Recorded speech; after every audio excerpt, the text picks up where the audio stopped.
स्वागत है आप सभी का इस वीडियो क्लास में। आज हम लोग 8th क्लास के विज्ञान का फर्स्ट चैप्टर का अध्ययन करेंगे, जिसका नाम है दहन और ज्वाला, चीज़ों का जलना। ठीक, जैसा कि आप देख रहे हैं, दहन और ज्वाला, चीज़ों का जलना। इस पाठ के जितने भी इम्पोर्टेंट टॉपिक्स हैं उसको हम बारी बारी से देखेंगे।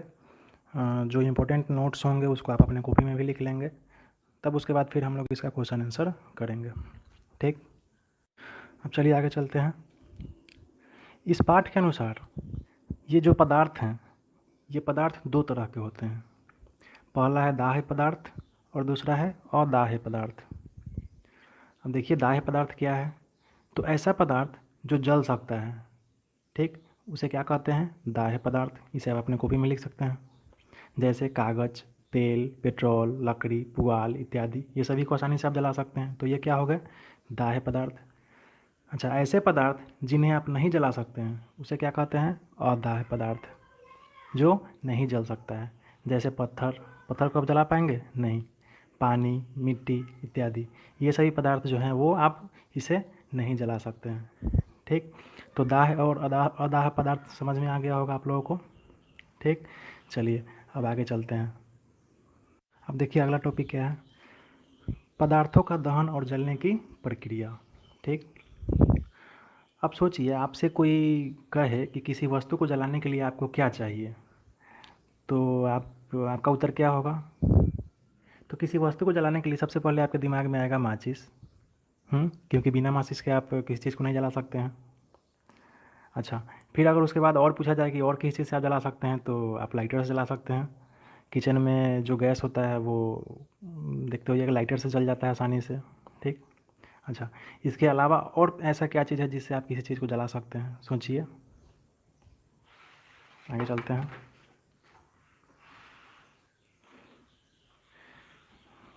सोचिए, देखिए, पत्थरों के टुकड़े। ठीक, आप दो बड़े बड़े पत्थर के टुकड़े को ज़ोर से एक दूसरे से टकराएंगे तो उसमें से चिंगारी निकलती है, तो उससे भी आप जला सकते हैं। पहले के ज़माने में जब माचिस नहीं था तो लोग ऐसे ही पत्थरों को टकरा कर आग आग को जलाते थे। अच्छा, और चौथा उपाय आपसे पूछे कोई कि और बताइए कैसे आप किसी वस्तु को जला सकते हैं, तो देखिए ये चित्र देखिए, ये आपने भी ऐसे किया होगा। ये हैंड लेंस जो होता है वो सूरज के प्रकाश के सामने रख के, ये देखिए कैसे कागज़ को जला दिया जाता है ना? तो इस तरह से भी आप किसी वस्तु को जला सकते हैं आसानी से। ठीक, तो कितने सारे ऑप्शंस हो गए आपके पास? 4। एक माचिस, दूसरा लाइटर, तीसरा पत्थर और चौथा हैंड लेंस। ठीक, चलिए अब आगे चलते हैं। अगला जो हमारा इम्पोर्टेंट टॉपिक है, इम्पोर्टेंट पॉइंट है, वो है, यहाँ देखिए, ज्वलन ताप, जिसको इंग्लिश में बोलते हैं इग्निशन टेम्परेचर। इसे आप अपने कॉपी में भी लिख लेंगे समझ के, एक नोट के रूप में। तो इस ज्वलन ताप को समझने के लिए सबसे पहले हम एक उदाहरण देखेंगे। अब सोचिए, अगर आपको एक माचिस दे दिया जाए और उससे आपको बोला जाए कि एक कागज़ को जलाने के लिए, तो आप उस माचिस से उस कागज़ को आसानी से जला लेंगे। ठीक, फिर सोचिए, अगर वही माचिस आपको फिर से दिया जाए और अब एक मोटा सा लकड़ी का टुकड़ा दिया जाए आपको जलाने के लिए, तो क्या उस माचिस से आप उस मोटे लकड़ी के टुकड़े को आप जला पाएंगे? नहीं जला पाएंगे। क्यों? क्योंकि उस मोटे लकड़ी के टुकड़े को ज़्यादा तापमान की आवश्यकता है। ठीक, और वो जो कागज़ को आप जला देते हैं माचिस से, उसको कम तापमान का आवश्यकता है। तो किसी वस्तु को जलने के लिए एक निश्चित ताप का आवश्यकता होता है। ठीक, जब तक उस ताप पर नहीं पहुंचेगा तब तक वो चीज़ नहीं जल सकता है। अब देखिए, आप एक कागज़ के टुकड़े को आसानी से माचिस से जला लेते हैं, उससे भी आसानी से देखिए एक लाइटर से हमारा स्टोव जल जाता है। ठीक, लाइटर से एक चिंगारी मात्र निकलता है और उससे पूरा गैस जल जाता है। लेकिन एक लकड़ी के मोटे टुकड़े को जलाने के लिए ज़्यादा आग का आवश्यकता पड़ता है, ज़्यादा ताप का आवश्यकता पड़ता है। ठीक, तो यही है ज्वलन ताप, वह न्यूनतम तापमान जिस पर पहुंचने के बाद कोई पदार्थ जलना शुरू कर देता है वह उस पदार्थ का वह क्या कहलाता है? ज्वलन ताप कहलाता है, जिसको इंग्लिश में क्या कहते हैं? Ignition temperature. इसे आप अपने कॉपी में भी लिख लें। देखिए, हर जो जलने वाला पदार्थ होता है उसका ज्वलन ताप अलग अलग होता है। अब जैसे देखिए पेट्रोल आसानी से आग पकड़ लेता है, एकदम आसानी से, तो उसका ज्वलन ताप क्या हुआ? एकदम कम हुआ। कोई लकड़ी का टुकड़ा हुआ, वो उसको थोड़ा ज़्यादा ताप का हो सकता है, तो उसका ज्वलन ताप क्या हुआ? थोड़ा ज़्यादा हो जाएगा। अब आगे चलिए। गर्मियों के मौसम में आप देखते होइएगा, समाचार में सुनते होइएगा कि जंगलों में आग लग जाता है। तो कैसे लग जाता है? ठीक, तो यहाँ पे लिखा है, गर्मियों के मौसम में बहुत अधिक गर्मी पड़ने पर कुछ स्थानों में सूखी घास आग पकड़ लेती है, जिससे पूरा जंगल ही आग की लपेट में आ जाता है, जिसे क्या कहते हैं? दावानल कहते हैं। ठीक, अब देखिए, सूखी घास जो होता है वो उसका ज्वलन ताप एकदम कम होता है, वो आसानी से आग पकड़ लेता है, जिस कारण पूरा जंगल में ही उस आग के लपेट में आ जाता है। अब आगे चलते हैं। यहाँ देखिए, एक इम्पोर्टेंट टॉपिक है, सफ़ेद फॉस्फोरस जो होता है, आप लोग नाम सुने होइएगा। सफ़ेद फॉस्फोरस नामक पदार्थ का ज्वलन ताप इतना कम होता है कि वह कमरे के तापमान पर ही जल उठता है, इसीलिए उसे हाथ से नहीं छूते। और कहाँ रखा जाता है? पानी के अंदर रखा जाता है। ठीक, तो ये एक छोटा सा एक जीके हुआ आपके लिए कि ऐसा कौन सा पदार्थ है जो कमरे के तापमान पर ही जल जाता है? तो वह क्या हुआ? सफ़ेद फॉस्फोरस। ठीक, जो आप माचिस के तिलियों में देखते होइएगा, वो लाल फॉस्फोरस होता है, वो रगड़ने पे जलता है, लेकिन ये जो सफ़ेद फॉस्फोरस है, ये बिना रगड़े कमरे के ताप पर ही आसानी से ये जल उठता है।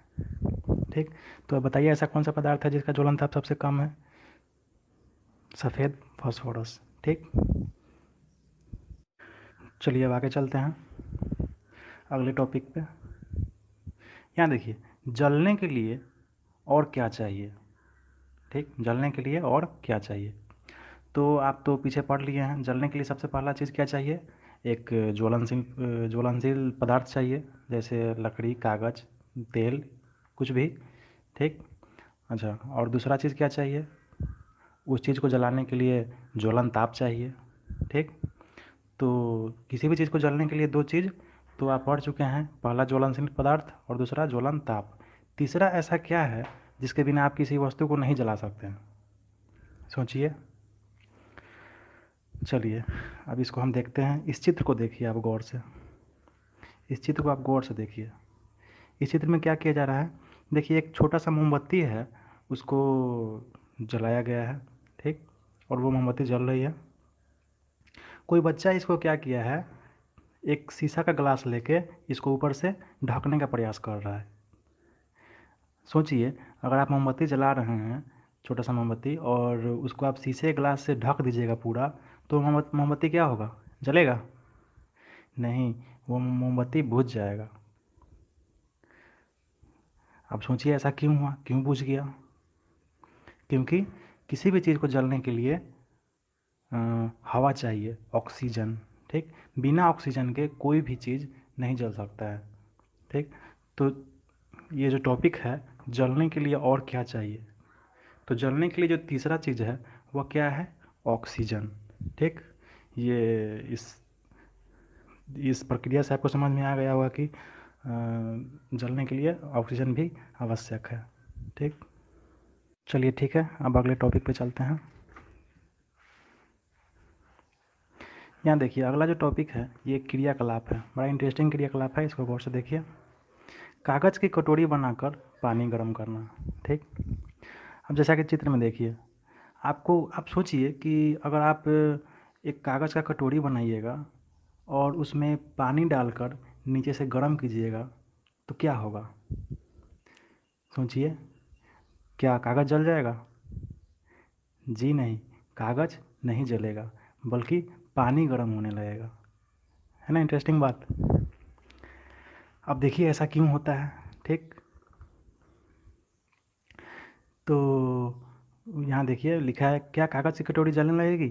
तो कागज़ की कटोरी नहीं जलती है। आप जानते हैं ऐसा क्यों? क्योंकि कागज़ की जो कटोरी है, ठीक, कागज़ की कटोरी से ऊष्मा का संचरण कहाँ होता है? जल में होता है, और कागज़ जलने से बच जाता है। ठीक, चलिए अब आगे चलते हैं।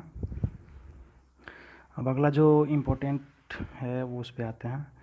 तो आपने पीछे पढ़ लिया कि किसी भी चीज़ को जलने के लिए 3 चीज़ों की आवश्यकता होती है। ठीक, वो तीनों चीज़ क्या है? यहाँ पे एक बार फिर से दे दिया है।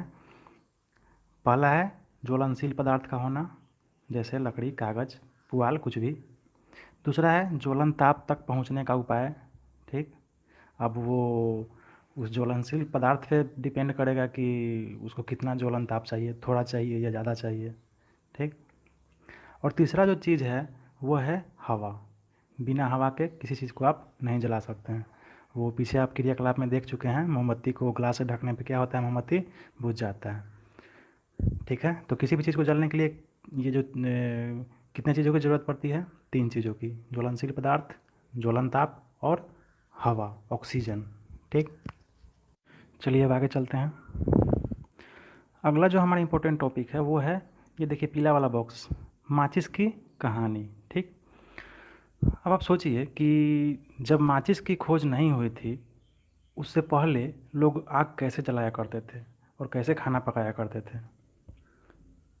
सोचने वाली बात है। तो जब माचिस की खोज नहीं हुई थी, उससे पहले लोग कैसे आग जलाते थे? पत्थरों को आपस में रगड़ के। सोचिए कितना मुश्किल काम रहता होगा।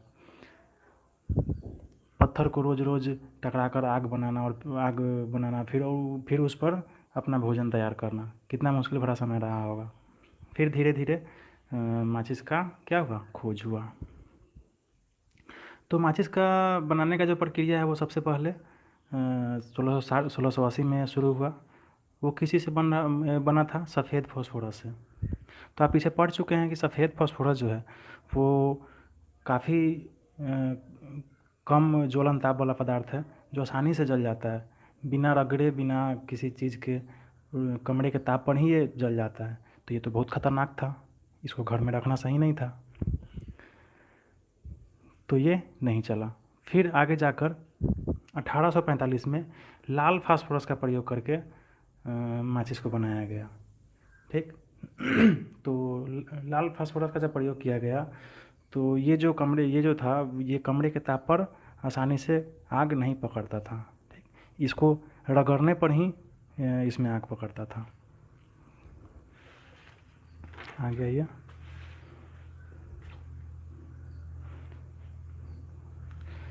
ठीक, देखिए घरों में जो माचिस की डिब्बी आप देखते हैं, आपके घर में जो माचिस की डिब्बी होती है, उसमें तीलियों पर जो लगा होता है वो रसायन, वो क्या होता है? Potassium chlorate. और डिब्बी पर जो लाल जो होता है वो क्या होता है? लाल फास्फोरस और सल्फ़र। ये दोनों जब ये रगड़ाता है तो क्या होता है? माचिस की तीलियों में आग पकड़ लेता है। ठीक, अब देखिए माचिस का खोज किसने किया? तो लाल फास्फोरस का इस्तेमाल करके पहली बार सेफ्टी माचिस का खोज किसने किया था? कार्ल लुनेस्टान ने। ठीक, कब किया था? 1855 में। इसको याद कर लीजिएगा, किसने खोज किया था? कार्ल लुनेस्टान। और कब? तो 1855 में। ठीक है, समझ गए होंगे आप। आइए अब चलते हैं अगले टॉपिक पे। देखिए अगला जो टॉपिक है, मोमबत्ती का इतिहास। मोमबत्ती तो आप सभी कोई जलाए होइएगा, आप सभी के घरों में होगा मोमबत्ती। ठीक, तो ये जो मोमबत्ती है वो किसी से बनता है? मोम से। ठीक, तो वो मोम है क्या? सबसे पहले देखिए वो मोम है क्या। तो मोम जो है एक ईंधन है, यानी ऊर्जा का एक रूप है। ठीक, यह किसी से मिलकर बना है? यह एक हाइड्रोकार्बन है जो हाइड्रोजन और कार्बन से मिलकर बनी होती है। ठीक, मोम किस किस चीज़ों से मिलकर बनी होती है? तो हाइड्रोजन और कार्बन से मिलकर। ठीक है, अच्छा ये जो मोम है ये आप मधुमक्खी के छत्ता देखते होइएगा, उस मधुमक्खी के छत्ते से भी निकाला जाता है। ठीक, अच्छा ये जो मोमबत्ती होता है इसमें क्या होता है? इसमें एक बत्ती लगी होती है जो चारों ओर से मोम से घिरी होती है, अतः इसका नाम क्या पड़ा? मोमबत्ती। ठीक, अच्छा जब हम उस मोमबत्ती को जलाते हैं तो क्या होता है? जब हम उस मोमबत्ती को जलाते हैं तो मोम जो है पिघलता है, ठीक, नीचे वाला मोम क्या होता है, पिघलता है, और वो धागा के सहायता से वो मोम धीरे धीरे ऊपर जाता है, और ऊपर जाकर क्या होता है, गर्म होकर जलता है, ठीक। अच्छा, जब वो गर्म होता है तो वो किस रूप में बदलता है, हाइड्रोजन में और कार्बन में, ठीक है। उसके बाद तब वो जलता है तो वो हाइड्रोजन जो है वह सुनहली ज्वाला के साथ जलकर क्या बनता है, जलवाष्प बनता है, और यह क्या करता है, कार्बन को भी जलाता है, ठीक है। तो मोमबत्ती का जलने का प्रक्रिया आप समझ गए होइएगा। चलिए, इस तरह मोमबत्ती जब जलता है तो यह काफ़ी मात्रा में प्रकाश और ऊष्मा प्रदान करता है, ठीक है। क्या क्या देता है हमें, प्रकाश और ऊष्मा, ठीक है। चलिए, अब हम अगले इम्पोर्टेंट टॉपिक की तरफ बढ़ते हैं, ठीक। इधर तो क्रियाकलाप ही हैं, कोई खास नहीं इधर। Men's fashion starting at ₹149. Be sure. हाँ, देखिए, क्या कभी आपने सोचा कि आग गर्म क्यों होती है? सोचने वाली बात है। जब हम आग को छूने जाते हैं तो क्या होता है, हम जल्दी से अपना हाथ वापस कर लेते हैं, क्योंकि आग जो होता है वो बहुत गर्म होता है। अब ये गर्म क्यों होता है, ये सोचने वाली बात है। तो इसका आंसर देखिए, जब हम किसी ईंधन को जलाते हैं, जब हम किसी भी वस्तु को जलाते हैं तो उसको जलाने के बाद क्या निकलता है, कार्बन डाइऑक्साइड और जलवाष्प बनता है, ठीक है। ये एक रासायनिक अभिक्रिया है, ठीक है। किसी भी चीज़ का जलना जो है वह क्या है, रासायनिक प्रक्रिया है, ठीक। इस प्रक्रिया में काफ़ी मात्रा में ऊर्जा निकलती है, ठीक है, और उस ऊर्जा के कारण उसका जो ऊष्मीय मान है वह बहुत ज़्यादा होता है। इसलिए कोई भी जो किसी भी चीज़ को जब हम जलाते हैं तो वो क्या हो जाता है, गर्म होता है। समझ गए। चलिए, अब हम अगले टॉपिक की तरफ चलते हैं। अब अगला जो टॉपिक है वो देखिए, आग पर नियंत्रण कैसे करें। आप अक्सर देखते होइएगा कहीं कहीं पे अचानक आग लग जाता है, किसी बिल्डिंग में, किसी झुग्गी बस्ती में अचानक क्या होता है, आग लग जाता है, और वो आग फैलते चला जाता है, और बहुत बहुत काफ़ी मात्रा में वो हमें जान और माल का क्या कहते हैं, नुकसान पहुंचाता है, ठीक। तो उस आग पर हम कैसे नियंत्रण करें, ठीक। तो सबसे पहले आपके दिमाग में आएगा कि हम क्या करेंगे, पानी फेंकेंगे। अक्सर ऐसा ही होता है, अग्निशमन वाले जो होते हैं वो क्या करते हैं, अपने टैंकर में पानी भर के लाते हैं, और जहाँ आग लगी होती है वो क्या करते हैं, वो पानी के टैंकर से पाइप के द्वारा उस आग को बुझाने का प्रयास करते हैं, ठीक। तो अब यहाँ पे एक प्रश्न है कि जल जो है वो किसी आग को कैसे बुझाता है, जल किसी आग को कैसे ठंडा करता है। तो जल ज्वलनशील पदार्थ को क्या करता है, ठंडा करता है। ऐसा करने से आग का फैलाव बंद हो जाता है, ठीक। कैसे बंद हो जाता है, तो इस प्रक्रिया में जो जल वाष्प बनती है, ठीक, जहाँ मान लेते हैं आग लगा हुआ है उस पर हम जल फेंकेंगे तो जल वाष्प बनेगा ही। इस प्रक्रिया में जो जल वाष्प बनती है वह बाहरी वायु की आपूर्ति क्या कर देती है, बंद कर देती है, और इससे आग बुझ जाती है। आपको पता है किसी भी चीज़ को जलने के लिए हवा की आवश्यकता है, और अगर बाहर से हवा उसे नहीं मिलेगी तो वह क्या हो जाएगा, अपने आप बुझ जाएगा। तो इस तरह पानी जो है, जल आग को क्या करता है, शांत कर देता है, ठीक। अच्छा, एक बात और है, आप हर किसी जलती हुई चीज़ को आप पानी से नहीं बुझा सकते हैं, इसे खतरा भी है, इसको हम आगे देखेंगे, ठीक। चलिए, अब आगे बढ़ते हैं।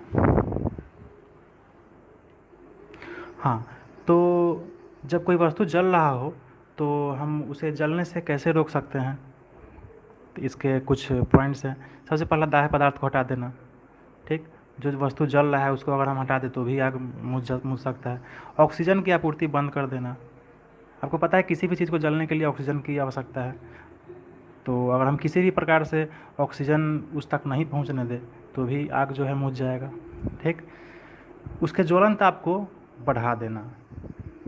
अगर हम किसी वस्तु का ज्वलनताप बढ़ा देंगे तो उसमें आग आसानी से लगेगा ही नहीं, ठीक। जैसे पानी डाल देंगे तो जाहिर सी बात है उसका ज्वलनताप बढ़ जाएगा। तो इन तरीक़ों से हम क्या करते हैं, आग पे काबू पा सकते हैं, ठीक है। चलिए, अब आगे चलते हैं। अगला जो हमारा टॉपिक है वो है अग्निशामक, ठीक है। ये देखिए, ये सिलेंडर, आप इसे अक्सर किसी बड़ी बड़ी बिल्डिंगों में या अपने स्कूल के भवन में देखते होइएगा, ऐसा सिलेंडर, इसी का नाम है अग्निशामक। यह आग बुझाने का काम आता है। ठीक। अब देखिए इसमें क्या होता है, इसमें कार्बन डाइऑक्साइड गैस जो है यह उच्च दाब पर भरा होता है इसमें। ठीक है। और जब कहीं पे आग लगता है तो हम इस गैस का प्रयोग करते हैं, इसका छिड़काव करते हैं। ठीक है। इससे क्या होता है, ये कार्बन डाइऑक्साइड जो है वो हवा का संपर्क, आग का जो हवा से संपर्क होता है उसको क्या करता है, तोड़ देता है। ठीक है। आपको पता है किसी चीज़ को जलने के लिए कौन सी गैस का आवश्यकता पड़ता है, तो वो ऑक्सीजन है। ठीक। और अगर किसी जलती हुई चीज़ को अगर ऑक्सीजन नहीं मिलेगा तो वह चीज़ किसी भी सूरत पे नहीं जलेगा। ठीक है। और हम जब किसी जलती हुई वस्तु पर इस कार्बन डाइऑक्साइड का छिड़काव कर देते हैं तो उसको ऑक्सीजन मिलना मुश्किल हो जाता है, जिस कारण आग क्या होता है, बुझ जाता है। ठीक। सरकारी आदेशानुसार कार्यालय, संस्थान या मल्टी स्टोरी बिल्डिंग में इन्हें रखना अति आवश्यक है। ठीक है। अब आगे चलिए देखते हैं। हाँ, आपको हम पीछे बताए थे कि हर जगह आप पानी से आग नहीं बुझा सकते हैं। ठीक है। तो बिजली से आग लगी हो वहाँ पानी का उपयोग नहीं करना चाहिए। ठीक है। जब मान लीजिए कहीं शॉर्ट सर्किट से आग लगा हो, बिजली से आग लगा हो, तो वहाँ गलती से ही पानी का इस्तेमाल नहीं करना चाहिए। ठीक है। अच्छा, अब और दूसरा कहाँ हमें पानी का उपयोग नहीं करना चाहिए, तो तेल में अगर आग लगा हो, तो भी हमें पानी नहीं डालना चाहिए। ऐसा क्यों, सोचिए। क्योंकि पानी जो है वो तेल से क्या होता है, भारी होता है। ठीक। और पानी जो जो होता है वो तेल से भारी होने के कारण कहाँ चला जाता है, नीचे चला जाता है। ठीक है। और पानी नीचे चला जाता है और तेल फिर वापस नीचे से ऊपर जाता है और तेल में आग पकड़ लेता है। तो इस कारण पानी जो है वो तेल की आग को नहीं बुझा पाता है। ठीक है, समझ गए। इसलिए जब भी तेल से आग लगी हो तो हमें पानी नहीं डालना चाहिए। चलिए अब आगे चलते हैं, अगले टॉपिक की तरफ बढ़ते हैं। सर लीजिए, बिटिया 10वीं की। हाँ, तो ये है अग्निकांड। जब बहुत बड़ा कोई आग का घटना होता है तो उसे हम क्या कहते हैं, अग्निकांड। ठीक है। जैसे कोयले की खानों में आग लग जाना, बड़े बड़े कोयले के खान होते हैं और उसमें जब आग लगते हैं तो वो जल्दी से बुझते नहीं हैं। जंगल में आग लग जाना, है ना, ये इससे काफ़ी सारे वनस्पति और जीव जंतुओं का हानि होता है। ठीक है। तो ये सब चीज़ों को क्या कहते हैं, अग्निकांड कहते हैं। विस्फोट हो जाना कहीं पे, ये सब अग्निकांड के उदाहरण हैं। अब आगे चलते हैं। मोमबत्ती की ज्वाला जो होता है, मोमबत्ती जब जलता है, ठीक है, तो उसका ज्वाला जो ऊपर में होता है उसका कितना क्षेत्र होता है, 3 क्षेत्र होते हैं। ठीक है। पहला है बाहरी भाग, मध्य भाग और आंतरिक भाग। ठीक है। अब हम तीनों भाग के बारे में देखते हैं गौर से कि तीनों भाग में क्या क्या होता है। तो आप देखते होइएगा जो बाहरी भाग होता है वो नीला होता है, नीले कलर का होता है। ठीक है। और अदीप्त होता है। ठीक है। यह नीला इसलिए होता है क्योंकि यहाँ जो दहन का जो प्रक्रिया है वो पूर्ण होता है, पूर्ण दहन होता है यहाँ पर। ठीक है।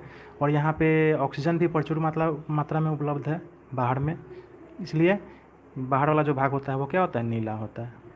अब देखिए मध्य वाला जो भाग है वो पीला और चमकदार होता है, चमकीला होता है। ठीक है। और यह दीप्त क्षेत्र है। यह पीला और चमकदार इसलिए होता है क्योंकि यहाँ कार्बन के कुछ कण होते हैं और ये गर्म होकर वाष्पित हो जाते हैं और क्या होते हैं, चमकने लगते हैं। ठीक है। यह पूर्ण दहन का स्थल नहीं है क्योंकि यहाँ ऑक्सीजन कम मात्रा में मिलता है। अब तीसरा जो भाग है वो आंतरिक भाग है। ठीक। आंतरिक भाग जो होता है वह बत्ती के एकदम नज़दीक होता है। ठीक है। और यह काला रंग का होता है। यह काला रंग का इसलिए होता है क्योंकि यहाँ पे कार्बन के कुछ कण बचे रहते हैं, पूरी तरह से नहीं जल पाते हैं। ठीक है। ठीक है। तो ये रहा आपका दहन और ज्वाला। अच्छा, अब ये देखिए, ये कुछ शब्द है, हिंदी शब्द, जिसका इंग्लिश यहाँ पे लिखा हुआ है। ठीक है। तो आप इसको याद कर सकते हैं। ठीक।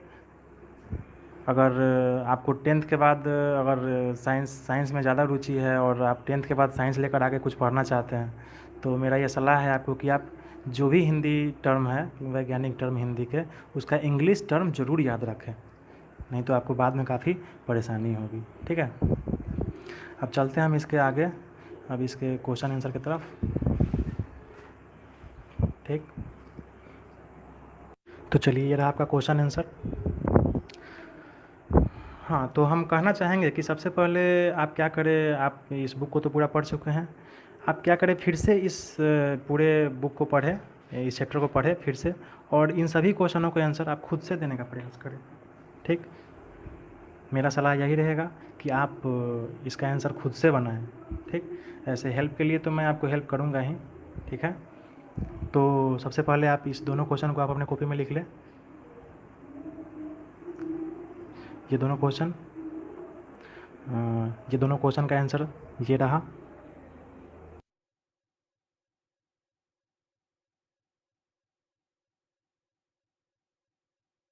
हाँ, तो अब आगे इन तीनों प्रश्न को आप फिर से लिख लें, 3, 4 और 5 अपने कॉपी में इन तीनों प्रश्न को लिख लें। चलिए, इन तीनों प्रश्न का आंसर ये रहा, आप स्क्रीनशॉट करके लिख लेंगे।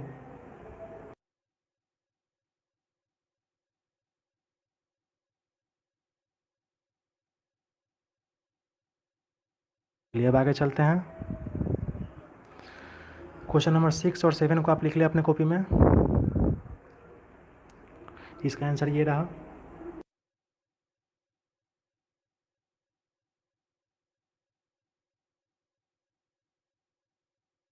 चलिए अब आप क्वेश्चन नंबर 8 को लिख लें अपने कॉपी में, इसका आंसर ये रहा।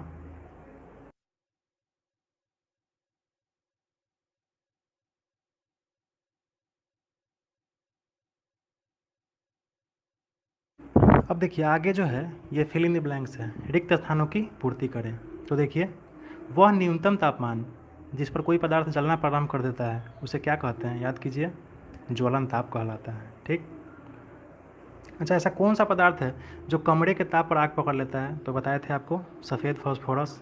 ठीक, अच्छा, अब आगे चलिए, मोम एक हाइड्रोकार्बन है जो किस चीज़ से मिलकर बना है, आप पढ़ चुके हैं, हाइड्रोजन और कार्बन से मिलकर बना है। ठीक, आगे आइए, ईंधन के जलने पर क्या क्या प्राप्त होता है, तो सबसे पहले ऊर्जा प्राप्त होता है। ठीक है, और कार्बन डाइऑक्साइड बनता है। ठीक है, अगला है, पेट्रोल का ज्वलन ताप किरोसिन के ज्वलन ताप से क्या होता है। अच्छा, आप पेट्रोल को जलाइएगा और किरोसिन तेल को जलाइएगा तो सबसे जल्दी से किस में आग लगेगा, पेट्रोल में लगेगा। ठीक है, तो पेट्रोल का ज्वलन ताप फिर किरोसिन का ज्वलन ताप से क्या हुआ, कम हुआ। ठीक, अब आगे आइए, सही या गलत का निशान पे आपको टिक करना है।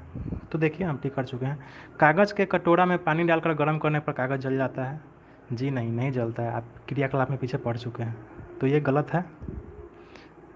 दहन के लिए वायु का होना आवश्यक है, हाँ ये सही बात है, किसी भी चीज़ को जलने के लिए ऑक्सीजन का होना एकदम अनिवार्य है, बिना ऑक्सीजन के आप किसी चीज़ को नहीं जला सकते हैं। आगे, लाल फास्फोरस जो है वो कमरे के ताप पर आग पकड़ लेता है, नहीं ये गलत है। आप बताइए कौन ऐसा पदार्थ है जो कमरे के ताप पर पकड़ लेता है आग, हाँ सफ़ेद फास्फोरस। अब आगे चलिए, चूने का पानी में कार्बन डाइऑक्साइड गैस प्रवाहित करने पर चूने का पानी जो है वो क्या हो जाता है, दूधिया हो जाता है, ये सही बात है। ठीक है, हाँ इसको हम पीछे आपको हम नहीं पढ़ाए हैं। देखिए कार्बन डाइऑक्साइड जो होता है उस गैस का पता लगाने के लिए हम इसी प्रक्रिया को अपनाते हैं। हम क्या करते हैं, इस गैस को चूने के पानी से प्रवाहित करते हैं। ठीक है, और चूना का पानी अगर दूधिया हो गया, मतलब दूधिया रंग का हो गया, तो हम समझ जाते हैं कि वह गैस कौन सा गैस है, कार्बन डाइऑक्साइड गैस है। ठीक है, इसको आप ध्यान में रखें, ये बाद में भी आपका काम आएगा। अब आगे देखिए, अम्ल और सोडियम का बाइकार्बोनेट प्रतिक्रिया कर कार्बन डाइऑक्साइड गैस बनाता है, ये सही है। ठीक है, वो हम ज़्यादा डिटेल नहीं किए हैं, वो अग्निशामक यंत्र में जो है वो क्या रहता है, अम्ल और सोडियम बाइकार्बोनेट रहता है। उसको जैसे ही हम खोलते हैं तो ये क्या होता है, ये दोनों मिल जाता है और क्या बन जाता है, कार्बन डाइऑक्साइड गैस। ठीक है, जो हमारे आग बुझाने का काम आता है। ठीक, ये सही है। अब आगे चलिए, तेल द्वारा उत्पन्न आग को जल द्वारा नियंत्रित किया जा सकता है, गलत।